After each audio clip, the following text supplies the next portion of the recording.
ரெய்க்கியில் என்னோட அனுபவங்கள், எனக்கு நடந்த மிராக்கிள்ஸ் எல்லாம் பார்க்கலாமா?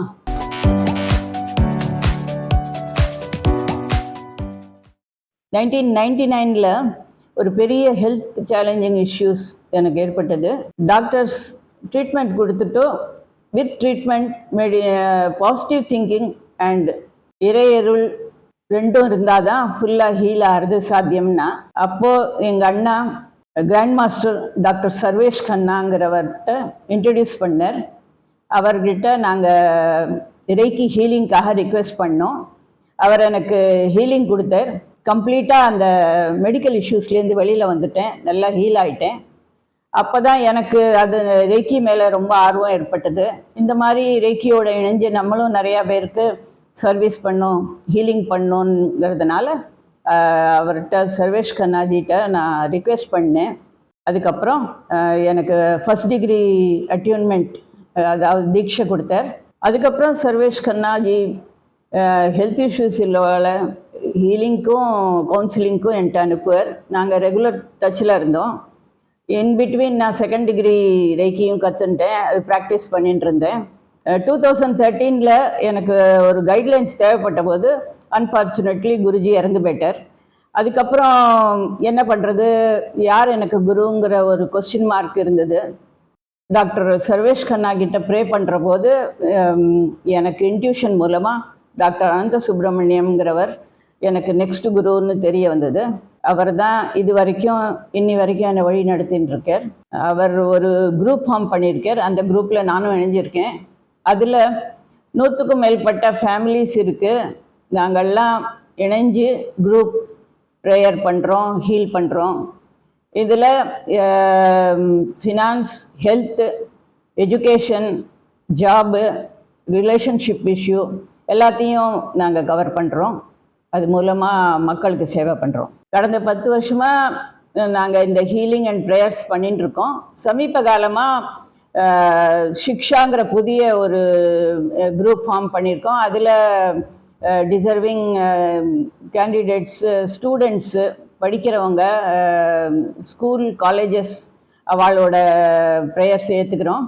அப்புறம் அதை தவிர விவாகான்னு ஒரு புது குரூப் ஆரம்பிச்சிருக்கோம். அதில் மேரேஜ் ஆகாத பொண்ணோ பிள்ளையோ அவள் இஷ்டப்பட்டவா விரும்பி ரிக்வெஸ்ட் பண்ணுறவாளோட ரிக்வெஸ்ட் ஏற்றுட்டு ப்ரேயர் பண்ணுறோம்.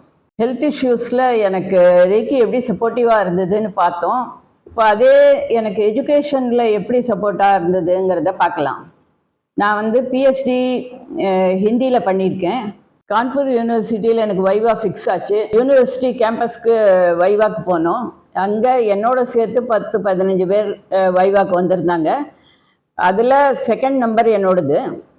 ஃபஸ்ட் நம்பரில் இருந்தவங்களுக்கு 2 எக்ஸ்டர்னலில் ஒருத்தர் வரல. அதனால் அடுத்ததாக இருந்த எங்களை முதல்ல கூப்பிட்டாங்க. ஸோ நான் போய் வைவா சக்ஸஸ்ஃபுல்லாக முடித்தேன். வெளியில் பார்த்தோம், பயங்கர கலவரம், ஸ்டூடெண்ட் கிளாஷு, போலீஸ்லாம் வந்துட்டா.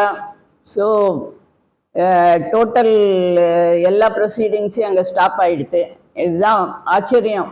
பார்த்திங்கன்னா அங்கே 15 பேர் வைவாக்கு வந்திருந்தவங்களில் நான் ஒத்தி தான் வைவாவை சக்ஸஸ்ஃபுல்லாக கம்ப்ளீட் பண்ண முடிஞ்சுது. மற்ற எல்லாருக்கும் கேன்சல் ஆகிடுது. இது வரைக்கும் பர்சனலாக எனக்கு நடந்த மிராக்கிளை பற்றி சொன்ன ரெய்க்கி மூலமாக. இப்போது நாங்கள் குரூப் ப்ரேயர் மூலமாக மற்றவங்களுக்கு நடந்த மிராக்கிள் சொல்கிறேன். மெடிக்கல் இஷ்யூஸ்க்காக நாங்கள் நிறைய குரூப் மூலமாக ப்ரேயர்ஸ் பண்ணுறோம், ஹீலிங் பண்ணுறோம். ஒரே ஒரு இன்சிடெண்ட் சொல்கிறேன். இது என்னோட பையனோட ஃப்ரெண்டு, அவள்கிட்டேருந்து ரிக்வெஸ்ட் வந்தது. அந்த பையன் கோமாவில் இருந்தான்.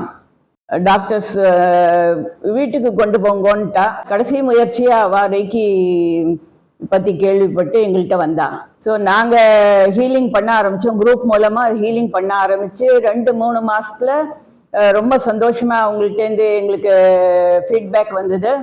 அந்த பையன் கால் விரல அசிச்சான்.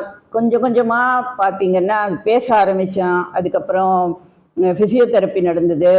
அதுக்கப்புறம் அது எல்லாம் வீடியோ எடுத்து அவ்வளோ சந்தோஷமாக அவங்க அனுப்பிச்சாங்க. அதுக்கப்புறம் அவர் ரிகவர் ஆகி வீட்டுக்கு போயிட்டாங்கிறது ரொம்ப சந்தோஷமாக எங்கள்கிட்ட சொன்னால், எங்கள் எல்லாரையும் தேங்க் பண்ணா. ஸோ அது எங்களுக்கே ரொம்பவும் சந்தோஷம் கொடுத்த மிராக்கிள். எல்லாருக்குமே தெரியும், கொரோனா பீரியடில் நிறைய பேருக்கு ஃபைனான்ஷியல் க்ரைசிஸ் ஏற்பட்டது, ஜாப் போயிடுது. அப்போது அந்த டைமில் நிறைய பேர் எங்களை அப்ரோச் பண்ணாங்க ரேக்கி ஹீலிங்கோசரம், ப்ரேயருக்கோசரம். நாங்களும் ப்ரேயர் பண்ணோம். அதுலேருந்து அந்த ஃபைனான்ஷியல் க்ரைசிஸ்லேருந்து ஓவர் கம் ஆக முடிஞ்சது. அதே மாதிரி எனக்கு ஃபைனான்ஷியல் க்ரைசிஸ் ஏற்படும் போதெல்லாம் நான் ரேக்கிட்ட ப்ரே பண்ணுவேன். ப்ரே பண்ணும்போது எனக்கு ஏதான ஒரு வழியில் ஹெல்ப் கிடைக்கிறது. எனக்கு பழைய அரியர்ஸ் ஏதானும் கிடைக்கும், இல்லை நான் பண்ணின ஒர்க்குக்கு பணம் கிடைக்கும், இல்லைன்னாக்கா புதிய வாய்ப்பு வந்து அதுக்கான அட்வான்ஸ் கிடைக்கும். இந்த மாதிரி பல விதத்தில் எனக்கு உதவி ரேக்கி பண்ணுறது. இதே போல் பிஹேவியரல் இஷ்யூ, ரிலேஷன்ஷிப் இஷ்யூ, இதுக்கெல்லாமும் எங்கள்கிட்ட ஹீலிங் ரிக்வெஸ்ட் வரும். அப்பா பிள்ளையாக இருக்கட்டும், அம்மா பொண்ணு, பாஸ் அண்ட் எம்ப்ளாயி, இந்த மாதிரி பலவிதமான கேசஸ்லாம் வரும். அதுக்கெல்லாம் ஹீல் பண்ணுவோம். ஸோ அதெல்லாம் ப்ராப்ளம் சால்வ் ஆகிடும். ஒரு கேஸ் என்கிட்ட ஹஸ்பண்ட் ஒய்ஃபோடது வந்தது. கருத்து வேற்றுமையினால் அவள் டைவர்ஸ் வரைக்கும் போயிட்டாங்க, ஃபைல் பண்ணிட்டாங்க. அதுக்கப்புறம் நான் 2 பேருக்கும் தனித்தனியாக கவுன்சிலிங் கொடுத்தேன், ரெகுலர் ரேக்கி கொடுத்துருந்தேன். Over the period of time 2 பேரும் சமாதானமாகி கேஸை வாபஸ் வாங்கிட்டு சேர்ந்து இருக்காங்க இப்போது. அது ஒரு சந்தோஷமான அனுபவம். இந்த காலத்தில் சின்னவங்கலேருந்து பெரியவங்க வரைக்கும் பலவிதமான டென்ஷன், ஸ்ட்ரெஸ், டிப்ரெஷன் இதெல்லாம் இருக்குது. ரேக்கி மூலமாக இதெல்லாம் நீங்கள் ஓவர் கம் பண்ண முடியும். இன்னொரு முக்கிய விஷயம் என்னென்னா, மெடிக்கல் இஷ்யூ உள்ளவங்க மெடிசன்ஸோ மெடிக்கல் ட்ரீட்மெண்ட்டையோ நிறுத்தக்கூடாது. சைடில் பேரலாக நீங்கள் ஒரு சப்போர்ட்டிங் சிஸ்டம் மாதிரி ரேக்கி ஹீலிங் ப்ரேயர்ஸ் எடுத்துக்கிறச்சு உங்களுக்கு பெயினும் குறையும், ஹீலிங்கும் ஃபாஸ்ட் ஆகும். நிறைவாக எங்கள் குருஜி அனந்த சுப்ரமணியன் சொல்லுவார், லைஃப்பில் எல்லாமே பெஸ்ட் ஆஃப் பெஸ்ட் கிடைக்கணும், ரொம்ப ஹாப்பியாக இருக்கணும், எல்லாத்துலேயும் சக்ஸஸ்ஃபுல்லாக வரணும்னா சின்ன சின்ன விஷயங்களில் கூட ரேக்கி நீங்கள் அப்ளை பண்ணுங்க. அதுவும் with an attitude of gratitude.